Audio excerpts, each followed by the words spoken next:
I'm Nicole Moss. Thank you for joining us for this edition of Easton Park Talk. I'm here with your neighbor, Martha Stinson. I'm sure all of you know Martha. Everybody knows Martha because Martha doesn't know a stranger. And we're going to talk about all kinds of things, from Martha and Ron's solution to get away from the heat by purchasing an RV and going all over the country. Yep. Well, to cooler areas of the country. Talk about the Stinsons were OG Easton Park down in Bryant Park from the very beginning. They've been here a really long time. And everything in between, from COVID to work to entrepreneurial ventures. Martha, thank you so much for joining. Thanks for having me. There we go. This is lovely. Let's talk about Easton Park. Sure. Which is so cool.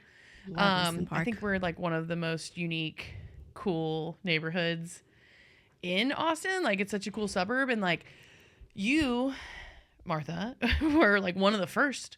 We were. Here. So you're in Bryant Park. We are. And like, talk me through, like, because y'all had to have the vision, right, of like moving into nothing, because there's nothing. There was literally nothing. We bought an empty lot. Yeah. The first time we saw our spot, it was dirt. It wasn't even pretty dirt. It was ugly dirt. Yeah. There was like rocks and stuff everywhere. Yeah. Yeah, but we were really excited. We had come up. We were living in Virginia at the time, and we had come up several times to look at places. We had already put a deposit down on a place in Pflugerville. Oh, you did? We did. Oh, I didn't know that. We almost moved into Pflugerville, and our house in Pflugerville, or our house in Virginia, didn't get sold. The person pulled out on the last day. Dang. And that meant, and of course, our house in Pflugerville was on contingency. And so, of course, that fell through. It took another year. We actually sold our Virginia house to the same people. That dropped out? That dropped out. They came back a year later. Okay. They bought the house. They got a sweet deal. That house was amazing. Okay. And in the meantime, we had come up here and we were looking at houses and whatnot. And I remember distinctly, it was March 28th of 2015. Yeah, 2015. Because March 29th is my birthday. I was just going to say, that's like your birthday. Yeah. So we came up. I looked at the place with Sherry, who is, of course, one of our neighbors. Yeah. And then... Sherry was selling houses back then. I didn't realize that she sold you y'all's house. Yeah, that's how Sherry we met. was on the podcast and talked about that. I guess I never put that together. Yeah, that's how we met. Oh, very cool. Yeah, we told her what we were looking for. Kind of, she got a feel for how we were. We were looking for places up north. And to her credit, she was like, I think y'all should check this place out. It's down south. It's different. The vibe is different. Yeah. So she brought us down here. We walked around, talked to a couple of people.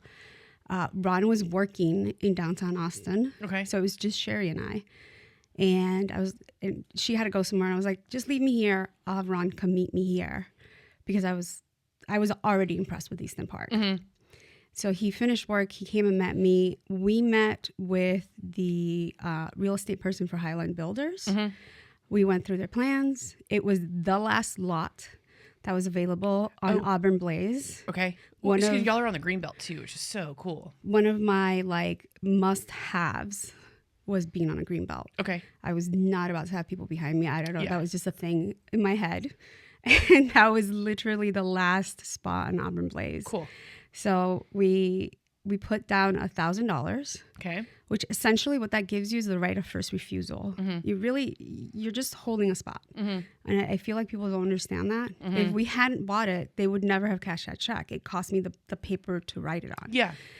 So March 29th, my birthday rolls around. The next day, we went back up to Pflugerville. We're looking at this $450,000 house on a 1/10 of an acre lot. It was a beautiful home, but it was on a tiny lot. I remember it was on a corner, and I was like, the street traffic was a lot. And I was like, oh, this isn't going to work. Well, that's a long drive if he was working downtown. Like Pflugerville, that's what, 45, almost an hour? On a good day. Yeah. It's 45 on a good day. Yeah, with no traffic. With no traffic. We were trying to put into our budget the cost for Ron to always drive on the toll roads. Because I was like, hey, you're driving that far every single day. You're going to get home. You're going to be tired. You're going to be cranky. I'm not going to like that. That's going to be a problem. Yeah. That's you're asking for an issue. Yeah. So I was like, no. You'll do the toll roads if that's where we decide to go. So we were up there. I get a call from Highland Homes.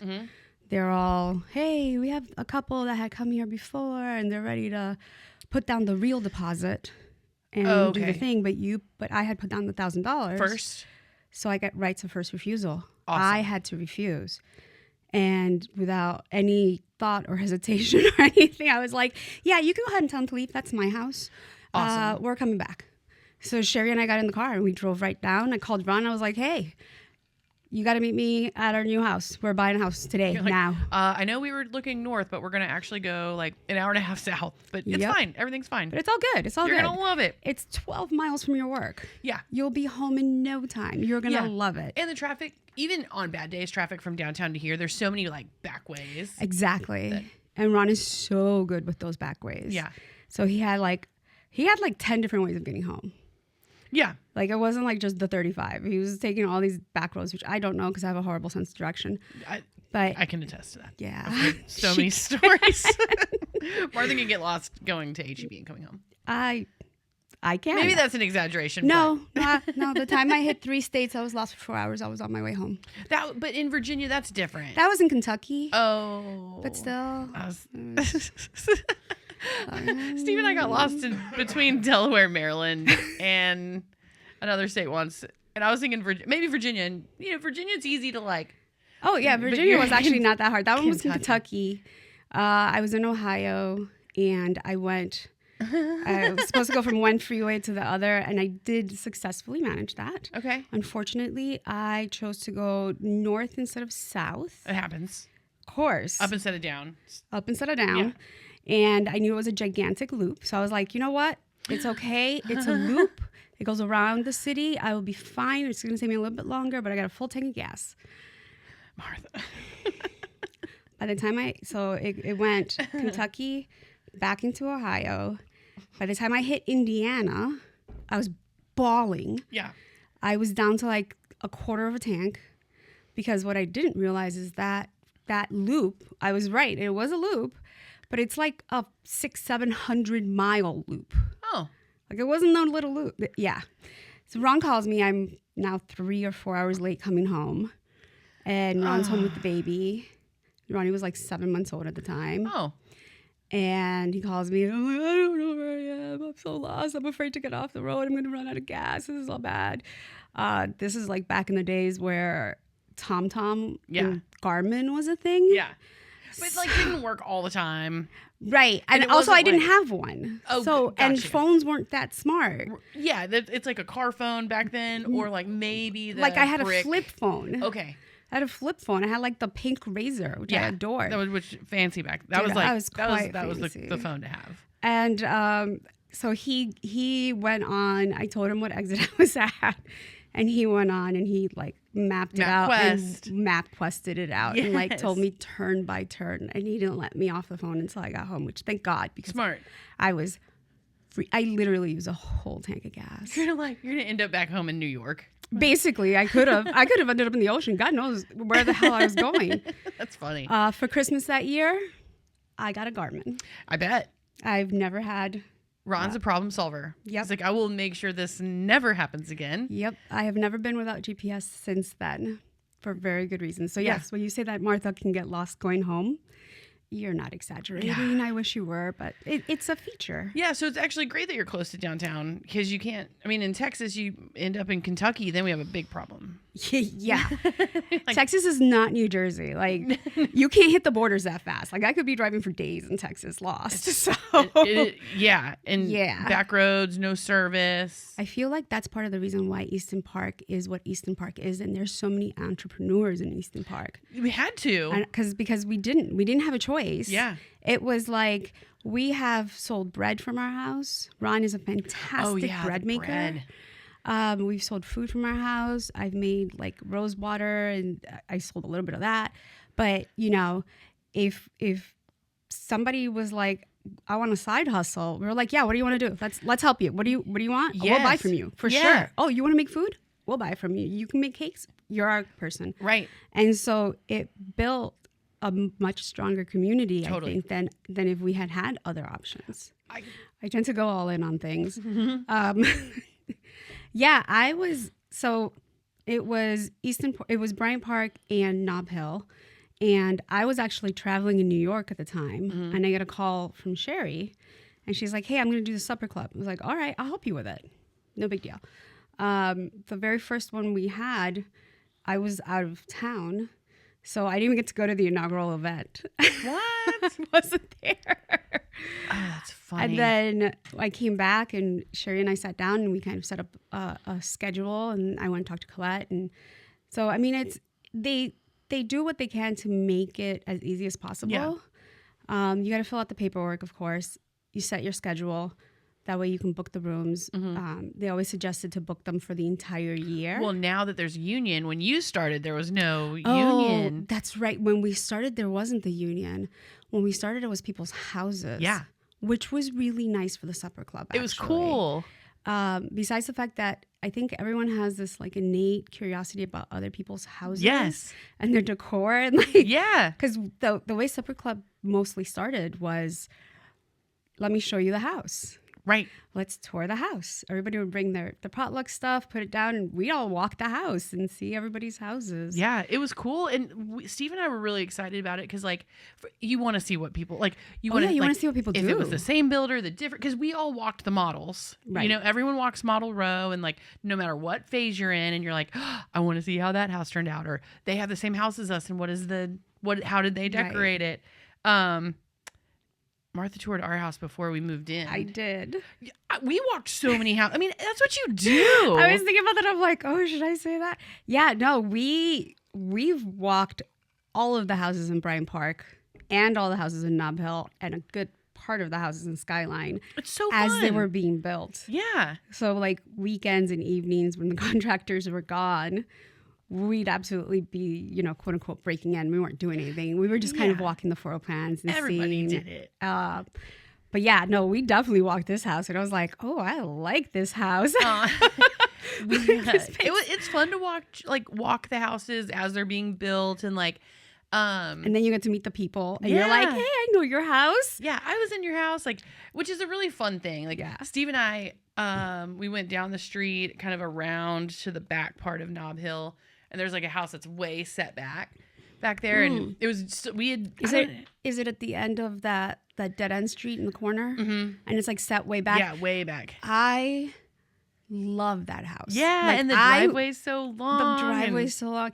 And it's got that like long side front yard area, but the house itself. Like I remember walking in, and you're like, it's got like this big expansive front area and the kitchen and all the. Like, it was just so pretty.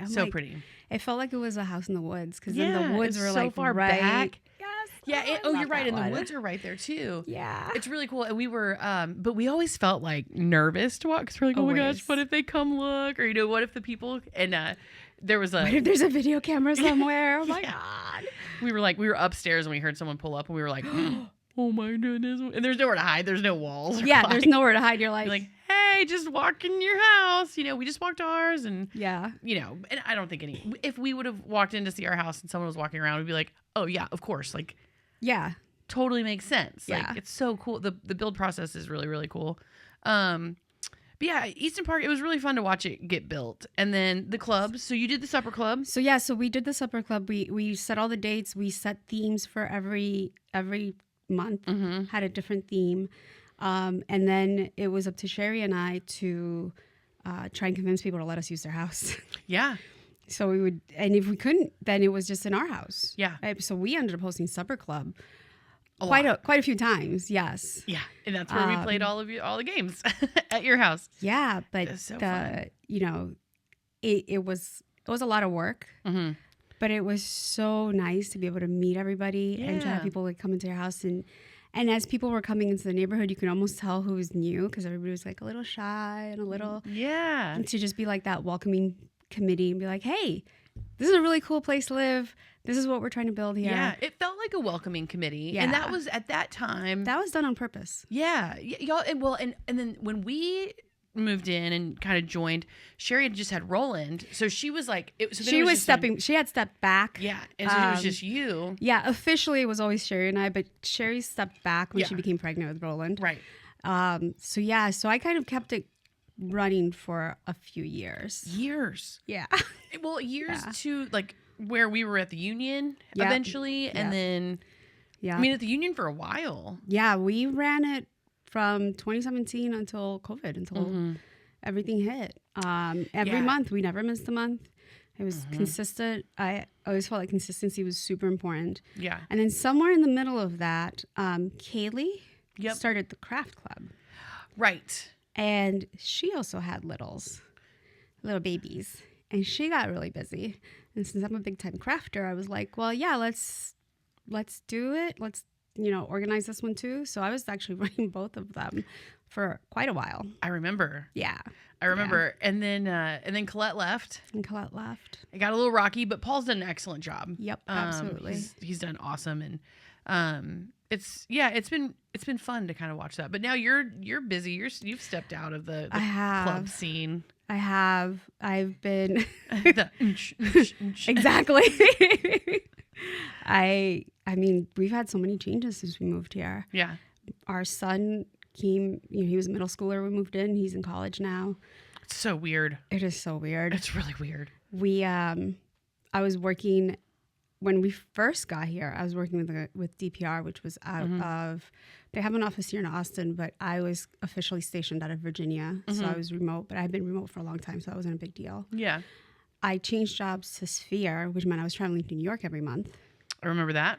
And you were traveling to New York. You were in New York when COVID went a little nuts, right? Oh, I was in the city. Yeah, and you were. I was on Water Street. Yeah, and remember you would your flight. You were one of the last flights out. Remember? Oh yeah. You're like, yeah, Nicole, I remember. But I was just that was scary, insane because I flew from Austin to New York. It was like my regular flight. Like it got to the point where I knew the flight attendants and whatnot. Like they were same. It was the same route routine. Or whatever, I knew the people at the front. So, hi. Again, consistency. And so I flew into New York. Our offices were down on Water Street. I was in a hotel, on like one of these micro hotels in the city. And I remember we were launching, a really big upgrade to our ERP system, to our main central system for the construction company. And so we were in this like room that was closed off. We had like no windows. It's kind of like a war room kind of situation. Yeah. And we had people from Canada. We had people from different parts of the country there where we had all worked together, and it was time to do the launch. And we're all sitting there, and the news is developing over the course of that week, and people are getting sick, and we're finding out what COVID is. Like, it was like a whole thing. That's wild. Sorry. You're good. And then, so we're sitting in this like literal room. Like now in retrospect, we're like, oh, that was like the worst possible room to be in. Closed in a room. Closed from everywhere. With people who had just flown from everywhere, basically exposed to everything. This was March, right? This was March. Yeah. And our boss was like, nobody go out. Don't do anything. Go to your room, order room service, stay in. And so that's what we did. And I remember calling Ron, like I was supposed to fly out that Friday. I remember calling Ron and going, hey, just FYI, if there are no flights, the first thing I'm going to do is make sure I'm not on an island. Right. I'm like, whether I have to drive or walk up. I'm like, I grew up in Washington Heights in New York. So I was like, I can walk up to Washington Heights. It's a hike, but I can do it. Cross the bridge into Jersey, and I will rent a car. And drive home. Yeah. I'm like, because I'm not getting stuck in New York. It was so crazy then. I remember you sent a selfie of you on the flight home. I did. And everyone was kind of like, whew, because it was, I mean, we didn't know we were going to fly out. We did not know. It? We went to the airport, and I was like, ooh, I hope. And it was the weirdest thing. JFK Airport. It's a huge airport. It's super busy. Like, you always have to leave like an hour for security with TSA. So I was super early, as always. And I walked through security, and I was like, what is going on? It was deserted. It was absolutely deserted. It was gutting. You know what so I've been on TikTok. Have you seen like the back rooms? Have you seen like things about back rooms where they're like, I was watching it last night because there's this water slide, and they were like, it feels like a back room. And I was like, what's a back room? And it's like a weirdly lit area that should be full of people, but it's not. Okay. And it's like it's like familiar to you, but it's weird that it's empty. Right. And it gives you this like very odd feeling. It's like creepy crawlies. Yeah. Yeah. Yeah. Like this airport should probably 100% of the time that you'd been in that airport before. Every other time. You're like shoulder to shoulder. Like every other time you're wiggling around people, you're pulling your bag, you're trying to like make sure you don't walk into anybody. And you know you're going to be in these like humongous lines. And the lines were still set up. So you're still walking down and down, and you're still serpentining the whole thing. And you're like, am I allowed to like go underneath or not? And the whole time, and you're like, I'm just gonna keep walking. And yeah, I started taking pictures and videos, and I was like, this is insane. I've never seen this before. So weird. Got on the plane. The plane was empty. I think they flew it with 4 people, like 4 customers. Remember that too, when you would get on a flight and be like, it'd be like 1 person or 3 people or whatever, 4, like you said. Yeah. And just like, I'm like sitting there with my legs out, like across the aisle because I literally was by myself. Yeah. Yeah, it was crazy. So crazy. I think there might have been more people working that flight than there were people taking that flight. Yeah. I mean, I remember talking, Steve's folks were in an old folks home at that time, and he had to go back and forth a few times during COVID. And I remember being so nervous. And he's like, I'm on the flight. Nicole, there's no one on the flights. Like, and it's like, how much money did the airlines lose? Like, and I thought it was great that they were still letting people like they were work. Still giving that service and working. But yeah, no, it was surreal. And we are like, as a society, we're so used to just being out there. Like, and anytime you hear people talk about Americans, you know, they say all sorts of things. But one of the things they always say is we are very friendly and we're very outgoing. I talk to people everywhere I go. Yeah, you don't know any strangers. No, I don't. Like, it's not. I'm not built like that. Yeah. And it was surreal to walk around and see everybody in masks. And I loved it. I appreciated it. Oh, yeah. I have a pre-existing condition. I have several pre-existing conditions. So to me, personally, maybe I'm going to be controversial or something, but to me personally, I took every person that I saw with a mask as someone saying that they love me. Like, yeah. I know they don't know me. I know that, like, obviously they don't actually love me. But they loved the idea of a person like me who does have pre-existing conditions, who has been in intensive care, who has gone through all of these things. Yeah. And they did the thing to keep me safe. Yeah. And I can't tell you how appreciative I was and how much I loved that. I didn't leave my house for like 3 years, basically. Yeah. It was wild. This was one of the only places I went during that time. Well, and I think our friend group we were all very careful. We were. Because I think the scary thing about COVID was like, even if you didn't know you had a pre-existing condition, COVID could just wreck anybody. Right. No one knew. Right. And it was like, I remember, I think it was Martha Carr who said it. Or maybe it was Claire. It was funny. She's like, so like, because remember there were people who didn't wear masks, and it was like, and now it's like, it's such a and it flipped. So strange. It definitely flipped, and that was very difficult for me to process. It was hard to keep up with, but I remember it was either Claire or Martha who were like, I'm so glad I can wear a mask because I can make faces at people that aren't wearing masks, but they don't know that I am, and it was just like no, because I would find myself like being like, I just felt like, how do you not do the bare minimum to help someone else? Even if you don't believe in it, even if you're like, this doesn't do anything. Even if you don't believe in it. Right. Even if it does nothing, even if you think it does nothing, you know that there are people out there that feel better and feel safer with it. And it is such the bare minimum. Yeah. That it was like, and again, I have big emotions. You know this about me. Yeah. I feel like everything. A lot. Probably deeper than I should. Yeah. It was hard to swallow the thought that wearing a piece of cloth over your face was too much to ask someone to help keep me alive. Yeah. And that was actually very painful for me. Yeah. Well, and it's not like you and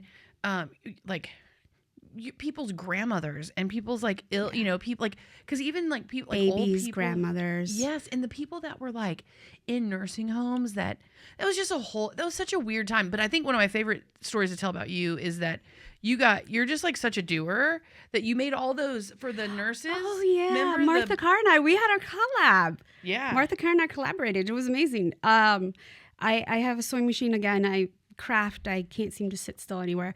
So I was learning how to sew, and I was telling Martha Carr that, and she was like, hey, if I buy the supplies, would you sew the buttons on? Yeah. And I was like, yeah, For sure. So she gave the supplies. I gave my time.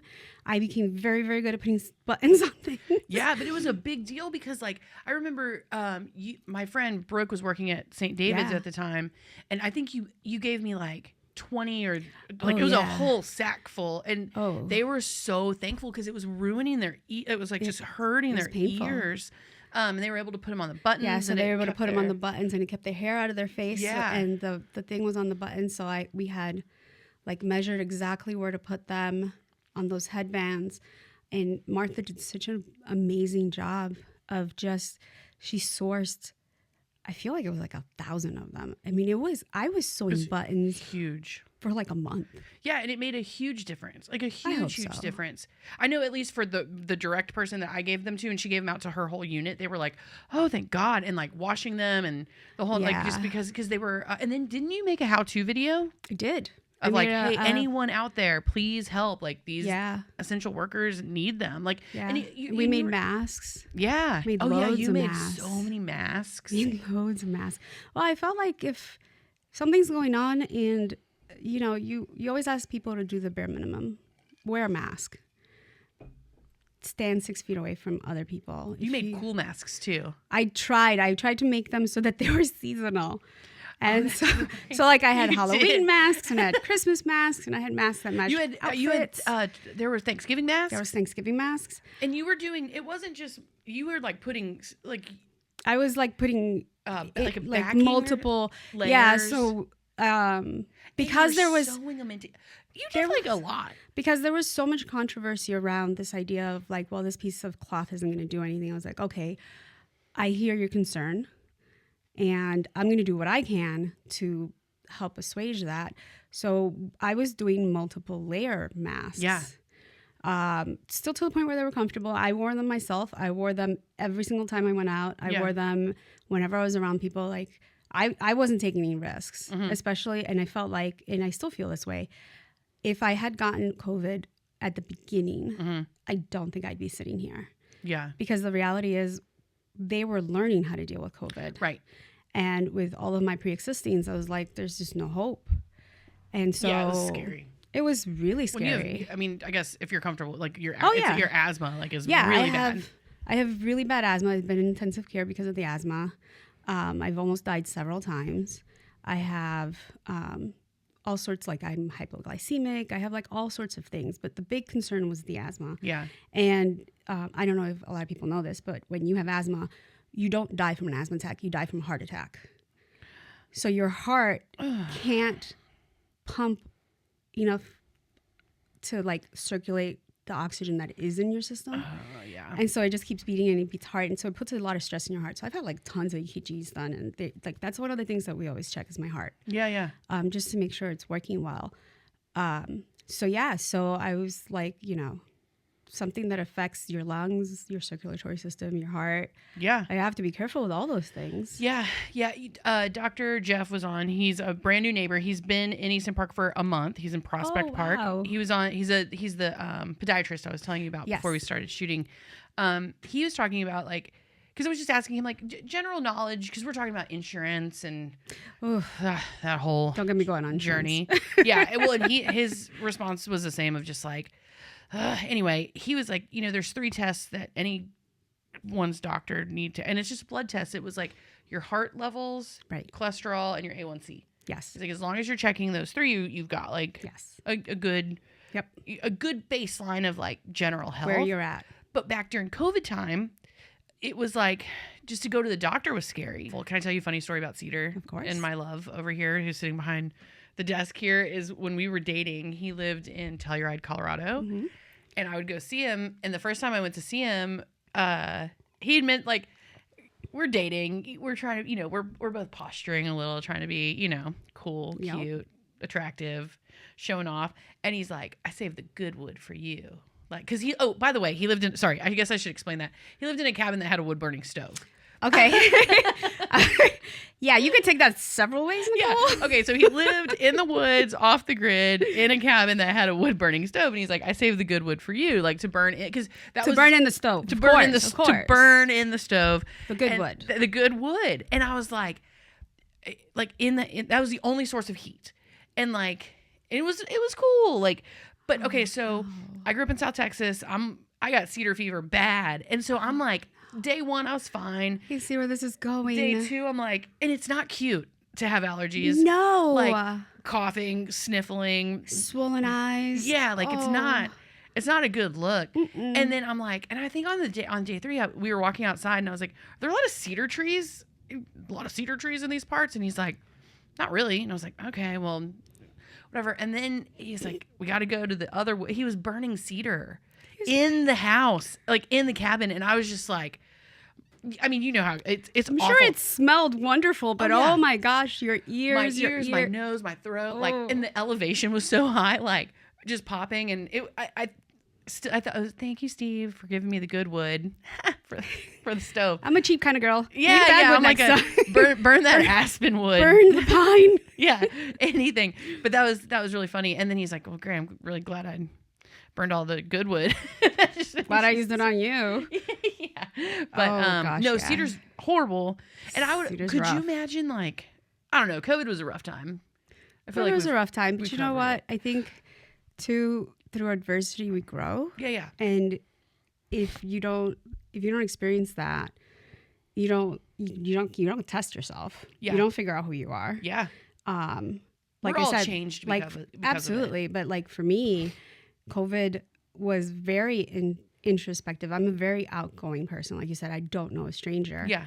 And I'm always very happy and willing to help. And COVID was hard because we were stuck inside all the time, and all the clubs got canceled, all the activities got canceled, all of like my little social interactions that sustained me got canceled. But I did learn throughout COVID that I am very good at keeping myself busy, at keeping my brain working when things are not what I expect them to be. Yeah.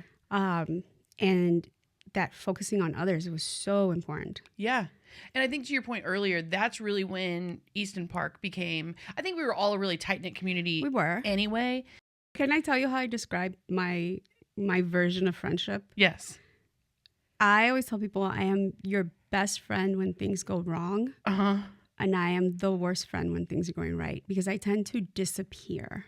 Oh, I'm the same. But like, I think that, Martha, you're, at least for our friendship, we've been friends for a really long time. Yeah. And I think that, like, we're good friends. Yeah. And we, like, I don't know, but we can not talk for, I mean, for extended periods of time. Text. No, I think you're right. I think you're hitting it right. Like, all of my best friends are people that I can go months, in some cases years, without talking. And then you pick up the phone and there's no hesitation. There's no, like, you know how sometimes you feel like, oh, maybe it's been too long, I can't talk to this person. Not with you. No, it's like, oh, no, let me just call Nicole. Yeah. I'm bored. Something bad happened. I need some help. I need some support. I need somebody just to mirror me so that I can do this chore that I have to get done that I've been putting off. Like, those are all of my best friends, are people that I feel comfortable enough to walk away from and come back to without feeling like it's going to be drama. I think that's when you know you have, like, a really good friend. I don't know if you, I mean, I'm sure you remember this. I came to you had the Cricut. It was before I got my Cricut. Yeah. And I was like, my nephew's turning 21. We're going to Vegas, and I want to make a shirt that was like the Michael Scott fun Race for the Cure. Yes. And you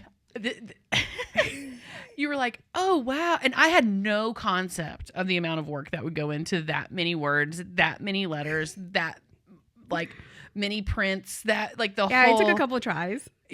It took like 12 hours. And the thing was, you were like, you knew though. You were like, and I think I made like 6 shirts, or you were like, absolutely, of course, we're gonna make these shirts. If I would have known, like, after the first one, I was like, you wanted to leave. Yeah, you were like, this is too much. I wanted to pull it. I wanted to be like, we made it for Kyle. This is the dumbest thing I've ever done in my life. Like, and you were like, no, we already cut it. And I did the thing. You were like, you were teaching me how to weed the letters, and you're like, no, it's gonna be really good practice for when you get yours. Yeah. And you sat there with me for hours. It was so much fun. It was fun. But I just remember thinking, I'm a very, like, I like to just, like, get it done.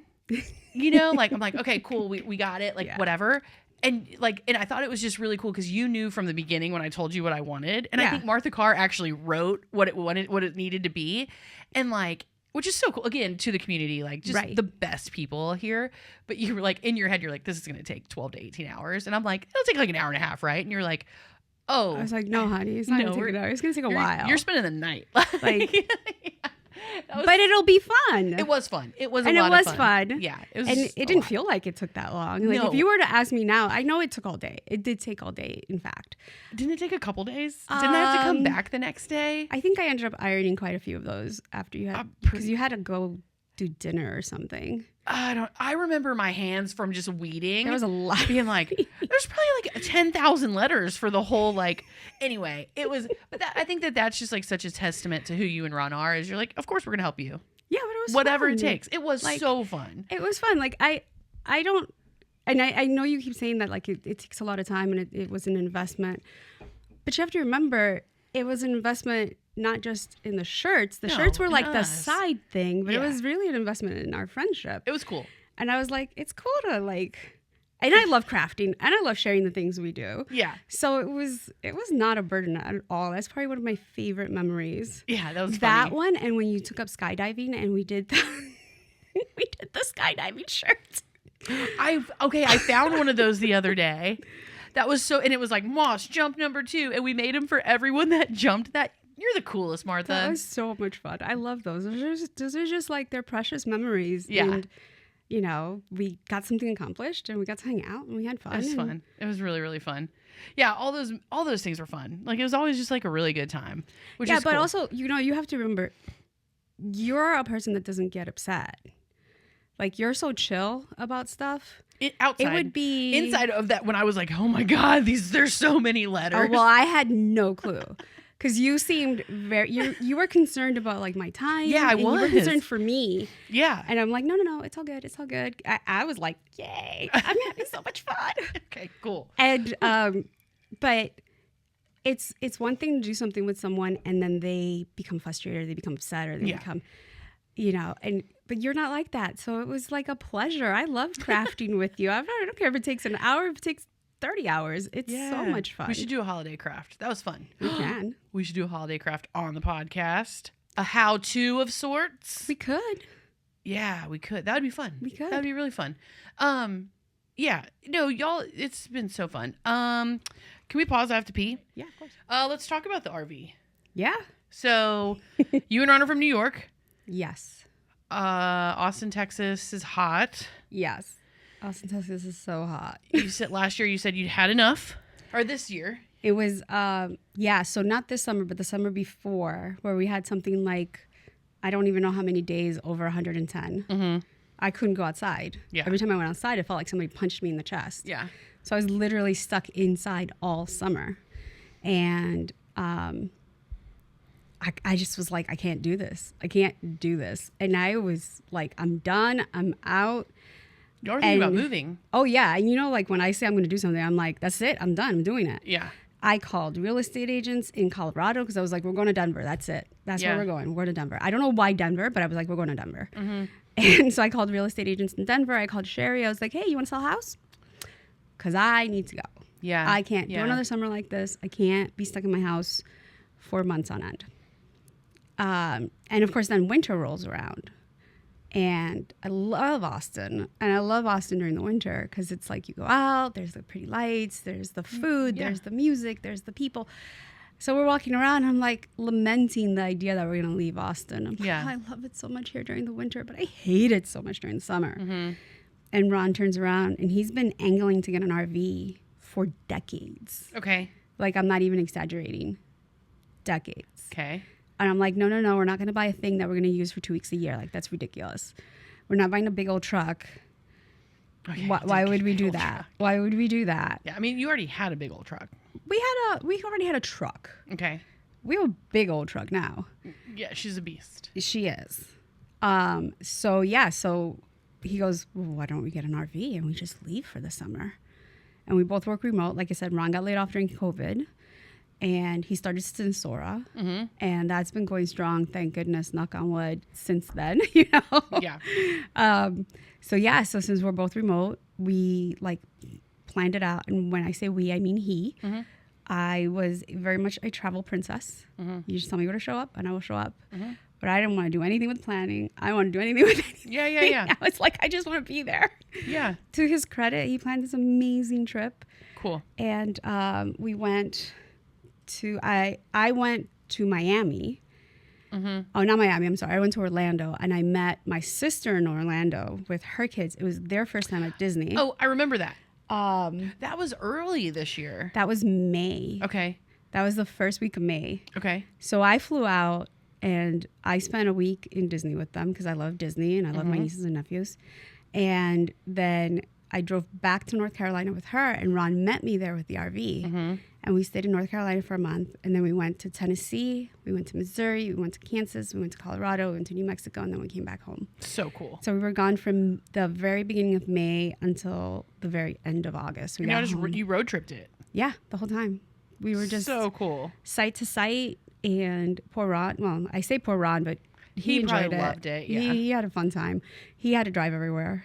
Yeah. Well, I don't like. Thank God, because otherwise you'd end up in Kentucky. I mean, we might end up like Alaska or something. I could see you guys being like, oops, Martha accidentally drove us to Spain. Like, somehow drove on a ship. I mean, I do manage to like do things that people think is not possible. So yeah, you're right. If somebody was going to make it happen, it would be me. Oops. Oops. Now we're in Hawaii. Yeah. Martha drove to Hawaii. Oh, no. Somehow. Yeah, that was fun. Yeah, so just going back, you're going to... Oh, yeah, RV we're definitely again. doing it again. Yeah, I think this time we're going to try and go towards the west. So cool. We stayed like in the middle of the country, essentially. Mm-hmm. I think this time I was telling Ron, I'm like, I really would like to go see Yosemite. Cool. And what's the other one? I always forget the name. It's Yosemite and Yellowstone. Yes. Exactly. Yeah. Zion. Maybe hit Grand Tetons, hit Zion. Cool. One of my like bucket list items is to hit all the federal, like the federal parks, the national parks. Yeah. And we've hit quite a few of them already. What's the other one that's over there? It's like Joshua Tree. Yeah. I've never seen it. Joshua Tree's there. It's supposed to be beautiful. Yeah. That's awesome. California has like the big red oaks. The redwoods. Yeah, the redwoods. Yes. We still need to hit that up. So yeah, we've gone through Oregon's a lot. right there, like, and then Oregon's right there. Because the redwoods are way north. Yeah. California, right? Like, yeah, they're Northern California. What is that? It's like north of San Francisco. Arcata, I think. Arcadia. Is where the big Arcadia's in Maine, isn't it? Isn't there? Where's Humboldt University? That's way North California. I'm out of my depth there, but yeah. Yeah. Anyway, it's so beautiful from what I understand, and then you're gonna be right in Oregon. Right, just keep going north. Why not go to Canada? Go through Canada, hit Alaska. Ron will fit right in. Yeah, then you'll be in Alaska. That is actually one of our trips. Oh, really? Like obviously not during the summer. It would be a more extended trip. Mm-hmm. But we want to go west and then start going north, hit Alaska. Cool. Hang out, bop around there for a while. Why not? And then come back down to the continental and run across the northernmost continental states, like North Dakota. Cool. All the way across and hit. Why not? That's so stinking cool. And you've got like y'all's RV is super nice. It is. Like it definitely did the job for us. Mm-hmm. The only issue we had. Okay. Beyond normal RV issues. There's always RV issues, by the way. Like if anybody buys an RV and they're like, oh, this thing is perfect, they're selling you, selling you something you don't want. The only issue we had is that Ron's voice carries so well. And we both are in IT. We both are in calls constantly. We're both management. So we're both like calling people, telling them, this is what we do, making plans, making forecasts, doing all the things. And my teammates were always like, yeah, is Ron like standing right next to you? I'm like, no, he is outside 10 feet away. Oh, he would work out. I remember. He would work outside. Like, he's, I'm like, I need consistency. I want to sit in the same spot every day. I want to sit here and I feel like I'm working. And he's like, no, I don't understand. He would sit in the living room. He would sit, but a lot of times he would sit outside. Because he's so loud. He's so loud. And I felt so bad because he was just so loud. What are you going to do? What are you going to do? I tried putting sound barriers up. Like, we tried all sorts of things. But it worked out. I mean, at the end of the day, everyone was really happy. We were really happy. Missed Ron horribly. Of course. that was probably one of the hardest parts, was just missing my bug. But I know it's healthy for him and it's healthy for me. Yeah. So, no, we're definitely going to do it again. We're going to do it longer. Cool. Yeah, like a good, I mean, y'all were gone for months, but like what a good... We may be gone for years. Test it out, see if it works. Yeah, you could come back. Yeah. Check on the kid. And just keep going. Go around. Like, we're stopping in for the night run. That's really cool. So you did that, and then so you used to be a moderator on the Facebook page. I did. For years. How did that come about? Well, like, can you just tell me, like, I haven't been on Facebook in years. Okay. And I don't really know what moderators do. Like, what is a moderator? So your role is basically to keep an eye on the page and make sure you're within the rules of Facebook. Okay. And then, you want to keep it whatever the tone of your page is. Most people obviously would like to keep it positive. Yeah. And because we are a community page, we wanted just to be there so that people could talk to each other, set things up. Like all the clubs would advertise on the page. I can't tell you how many times like our ladders and our tools would go out to neighbors. Hey, does anybody have a 10-foot ladder? I just need it for 10 minutes. Yeah, come on, get the ladder. Yeah. The random weird like heat guns. Ron has a heat gun that has gone out quite a few times. Okay. So as a moderator, you're just trying to make sure everybody's being respectful, and you want people to be able to say what they want to say and have as much freedom, I guess, while still being respectful. And if somebody's not respectful, or if somebody's, something's going down before it becomes like a big issue. Some stuff has gone down on this Facebook page. Stuff from what has I gone understand. Down. Yeah.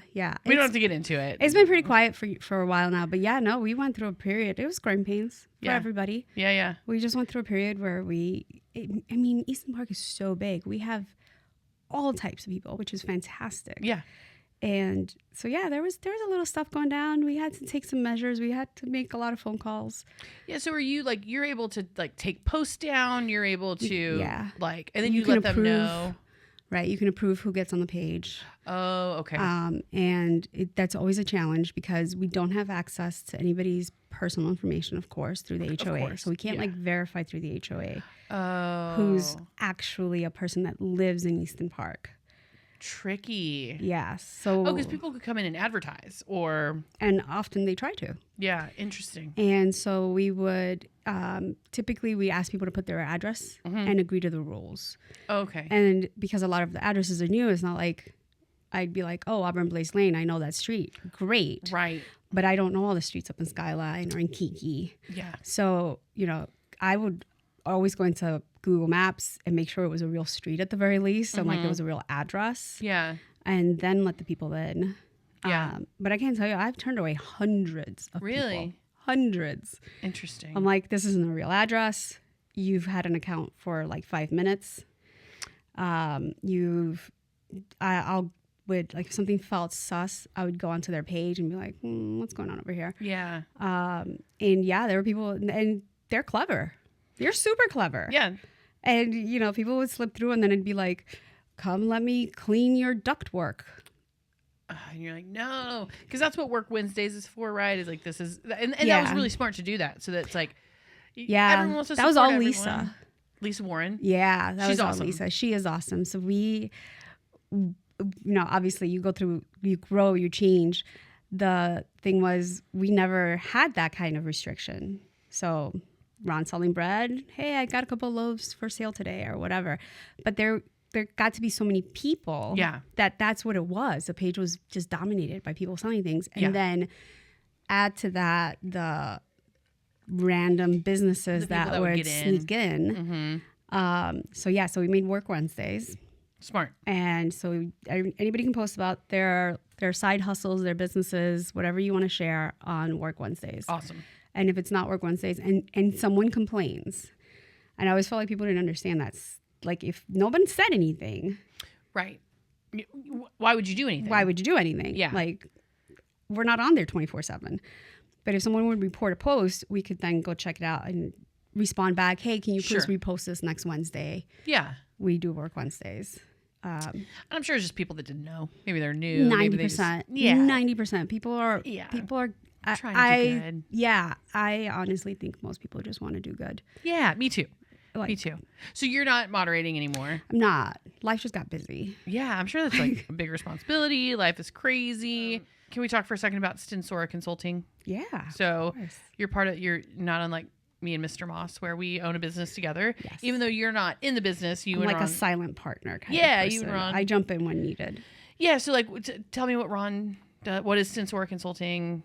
How can he help? Who can he help? And how do they get in touch with you? So Stinson Consulting does fractional IT service and fractional CIO service. We love that fractional work. Absolutely. And the demographic we're looking for is small to medium-sized businesses.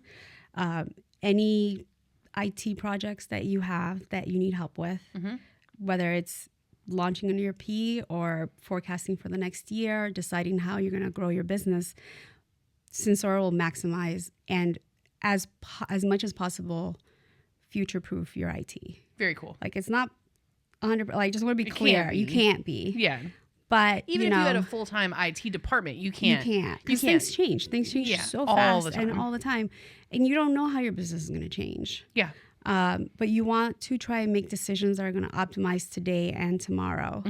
And that's where having like someone with CIO experience comes in really useful because, Ron can sit down and be like, okay, I'm looking at your business and right now you have 30 employees, but we can see that in a year you're going to have 100 and maybe you shouldn't go use this particular product. Maybe you should use this other product that's a little bit more advanced and then you don't have to go through a redeployment, which costs millions of dollars. Yeah. So, and he's very, very good about taking what is currently happening within your business, talking you through the process, explaining what it is, and helping you forecast for the future. Yeah, that's At the end of the day, the decisions are always the business. Of course. Working in IT, it was probably one of the hardest things when I switched from being an accountant, which is what I did for 10 years, into IT. You've worn so many hats. I forget that you were an accountant. Yeah. Because now you're back in IT. I'm in IT, yes. Now I'm a director at Tilson Technology. Awesome. But recognizing that as a person within the world that we live in, we don't make the decisions. We are trusted advisors. We are here to go, hey, this is coming. We stay up to date on all like the latest developments, what kind of work is going on, what we see coming, AI, how that's going to change business. Yeah. And to help people navigate those things. Yeah. And then the other side is, once we've gone through the process and decided this is the project or this is the program you're going to be using for whatever your business deal is, we will get that set up for you. Like we'll go through the entire life cycle of running an IT project. Awesome. So discovery, data management, data conversion, getting all your settings set up, optimized to what you need, and then also education. It's a lot. Yeah. It's a lot. It does nobody any good to have a program that no one knows how to use. Yeah. Or only 10% of the program and you're like, well, I didn't know I could do this thing. Right. Or like when a lot we see on the HR side, like the HRIS world, is that like it's like you spend all this money on this software, this program that can do all so these things. much, but people just don't know what it can do. And like it's been really fun to like I love Paylocity. That's my favorite in the right now. But Bamboo HR has done an excellent job. You've built out payroll systems, they're powerful tool that are. It's so much more than just payroll. It's your employee files. It's everything. I mean, it's the PII on that. The what? The PII. I don't know what that means. Your personal information that has to be kept secured. Yes. Like it ends up always being something that, unless you're in this world, you think about last, where you should actually think about it first. Yeah. Well, and it's so crazy because like we're going through like a 401k audit right now for a large company, and which all of that stuff gets turned into the Department of Labor. So if it's not right, but the thing is, it's like Paylocity's backing it. Like Paylocity's not messing that stuff up, but someone had to write it, and that's where you're like a layer deep, several layers deep, where you're like writing and planning the like. We're taking Paylocity, for instance. We're going to be educated on all of the options that they offer. Mm-hmm. We're going to talk to the vendor and be your liaison with them. Yeah. And we're going to do what is in your best interest as our customer. Right. And you said something that's really important. I think that especially in the fractional world, and that you can provide information, you can provide data, you can provide options, but at the end of the day, it's up to the client to decide what they want to do.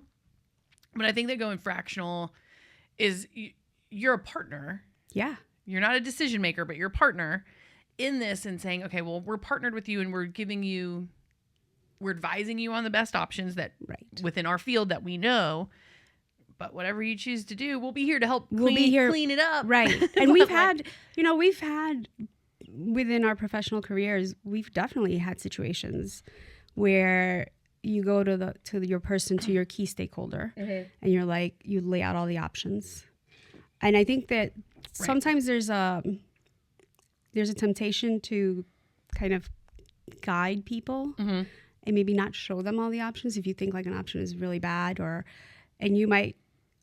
I am of the thought that you show them everything. Yeah. You share what you know, and I will very clearly state I do not recommend X, Y, or Z. Sure. And for the reasons why. Yeah. And it's never going to be because I don't like it.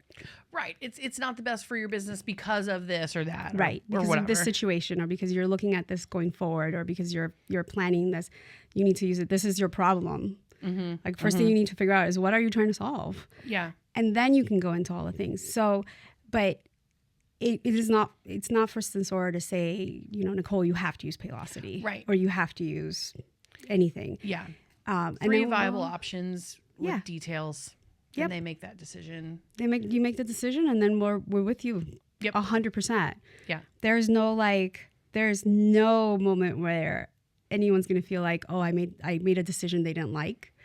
Oh, yeah, of course. Like, that's not going to happen. Unless it's like, and you guys y'all are living within the compliance world like we are. Oh, absolutely. Where you go, okay, here's if you go this way, you're not compliant. Yeah. And we won't let you walk outside of those lines. Yeah. Like or if they do, like maybe we're not supposed to work together because now your name's on it. And I think that's really the only time where we might say, totally respect your decision. We can't support something that's not compliant. Yeah. And thankfully the people we've partnered with, that we've worked with, we've not run into that. Thankfully. I've never run into it either, but we're prepared. Right. Because you're ready to explain and show and prove like whatever you need. Yeah. Yeah. Our attorney at one point said, he's like, we provide the info, they provide the answer, and then we support it, as best as we can within reason. And I think that that's a good way to go about it. But fractional, I think, is the best. Like, as we've moved into this, and I think COVID really helped, like as you move into this world where it's a little more remote. Yeah. And, we're like, hey, we're HR people sitting at the same table as you as leaders. We think like owners because we are owners. We're having our own team issues. We have to make our own payroll. We're talking about, like, even if you were to hire a director of HR, even if you were to hire a CIO, they're still thinking like an employee because they are. Right. Whereas when you have a fractional partner who's an expert in that field, you're thinking like a leader, you're thinking as a business owner. You're like, when Ron's probably going through what he's going through, it's like he's thinking about risk as a business owner, right? Not risk as an employee who's like, well, if I screw this up, I'll go get another job, and oops, nope. It's like, oh gosh, I'm thinking about this as a business owner, and I think that's where fractionals really caught on. Yeah. It was and the ability to have the expertise of someone who's been in that role or in that business for a long time, for long periods. Like, you couldn't hire a Ron for the cost that he's fractionally working for. Exactly. Same thing with Moss Consulting. You couldn't hire me for what they're getting on the hourly basis, for what they need. Yes. And I would be so bored. And I'm sure Ron would too. At this point, now that he's done, because it is really fun to be able to bounce back and forth to projects. No, I laugh because that is such a true thing. Like, we're so used to going from project to project and situation to situation and in learning. Yeah. Like, it's like a constant learning. Like, yes. You walk into a new industry or a new business, and all of a sudden you're like, whoa, okay, let's do this thing. Yeah. And I'm sure. And it's fun. Yeah, it is fun with our team. And I'm sure Ron's team too is like from client to client, from 8 to 8 to 5, we'll call it a day, maybe, for where you're like working on clients or customers or whatever. Right.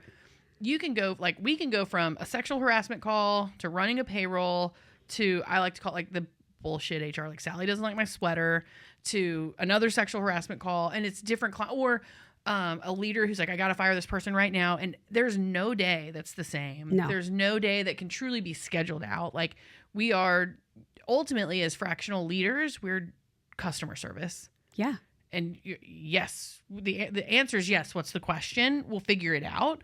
But it's been really fun to watch people who have like taken the leap into fractional in the last, even before COVID, it started to really get popular. Yeah, it makes sense. It just makes sense, especially for a company that has, I'd say less than, I don't know. It depends on the industry. I know for I don't know about IT, but I know for the human resource world, for us, we've learned over the last 7 years that like 50 to 80 employees is our sweet spot. We do very, very well in that world. We have a client that has 500 employees. Love them, but I don't know those employees. I only know the corporate people. But like on a 50 to 80 person team, I know those employees. You know all the people. I know their families. I know their, you just get to know. You can't not. IT is a little different because we're not dealing with people. Yeah. But we're obviously you're dealing with the leadership and so and we work a lot with construction companies, right? Which is always a lot of fun. And that's where your both of y'all's experiences. Yep, absolutely. So the companies can be a little bigger, a little smaller. Mm-hmm. It just depends on what you need. But having the ability to right size something, a solution to what you actually need, and to not pigeonhole yourself into a corner. Yeah. Which is something that I've seen quite a few times where, I walk into work and it's like, well, I understand what your issue is, but I can't fix it because X, Y, and Z was previously set up and you have all this tech debt.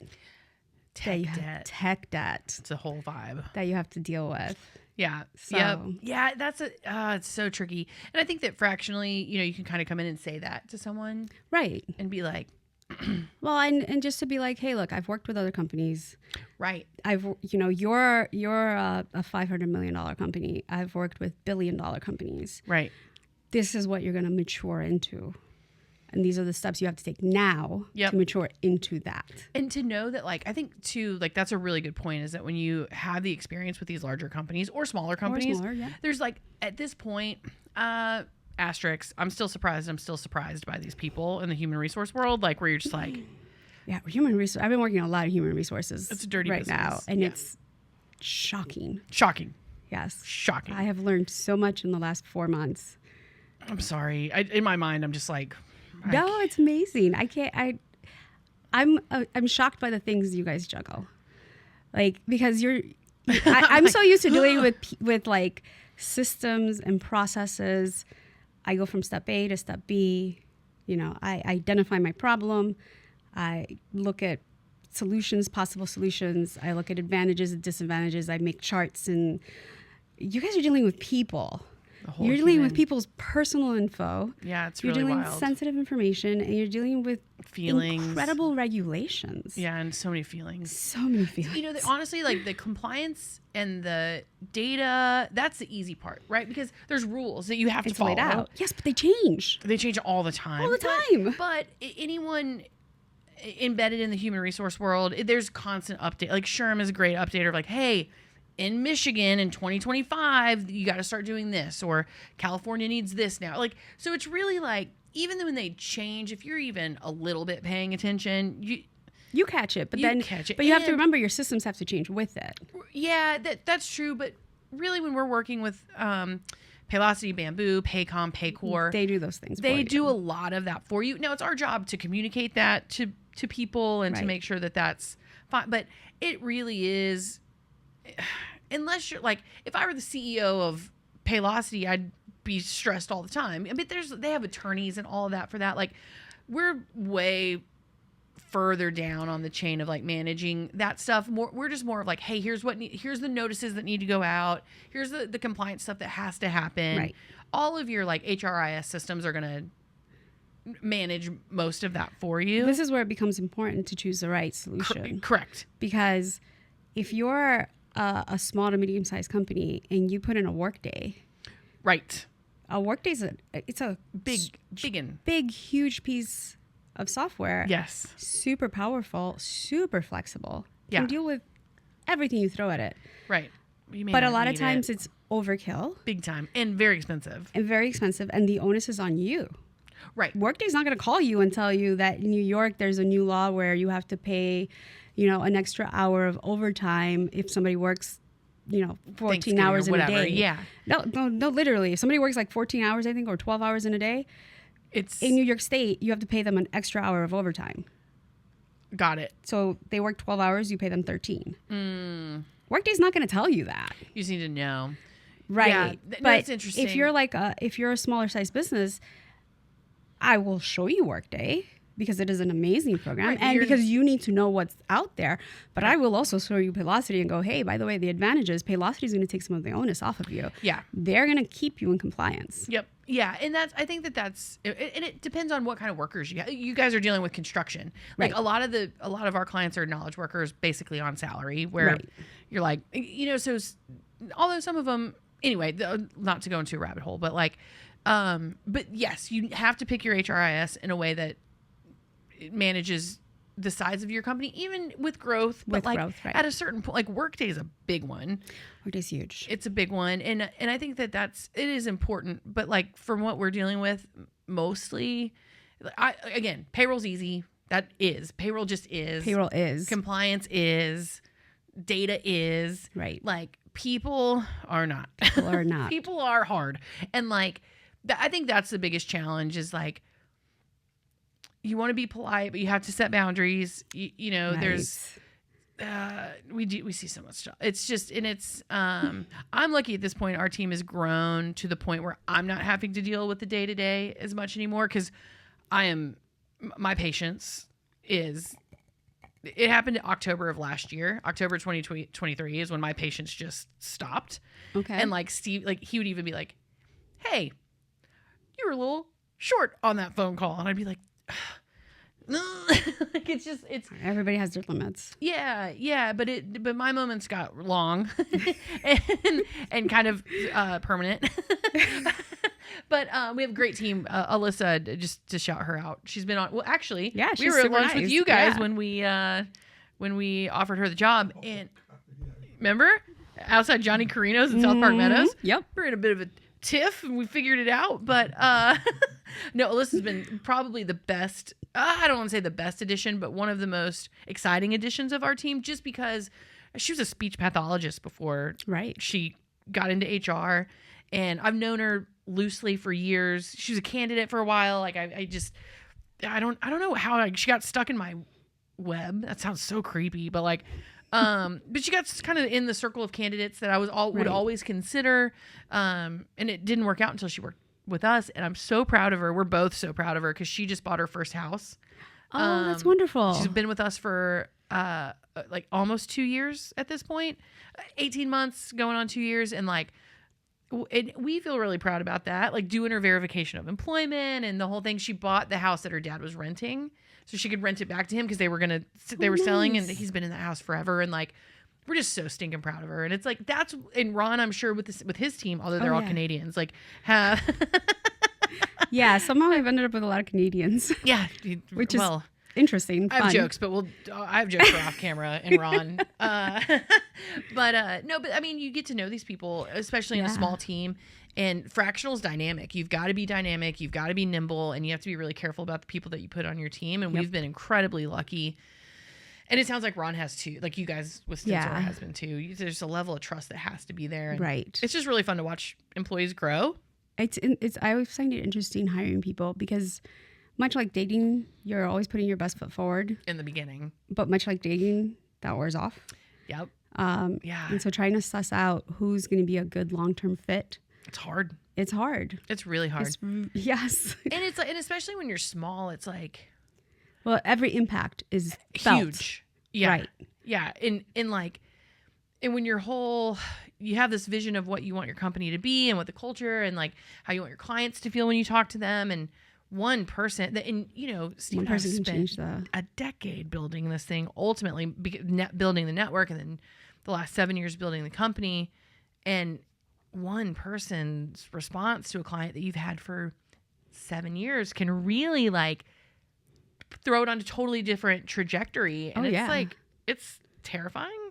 But it's also really exciting. And I think that, I don't know if Ron has this, because Ron really kind of is like a robot, like where he's like, I don't think, maybe I'm wrong, but like, I feel like once Ron has trained someone that he's okay kind of letting go of control and letting them run things. I could be wrong. No, you're absolutely right. And it kind of goes with the whole Stinson thing. Mm-hmm. He has hired people and he's told them, hey, look, my goal is to make you so valuable that you can leave here at any point in time. Yeah. He did that with Kyle's girlfriend. He did. And he was like, my whole thing is to get you trained up and get you so good that you can walk away at any point in time, but build a company that you love so much that you won't.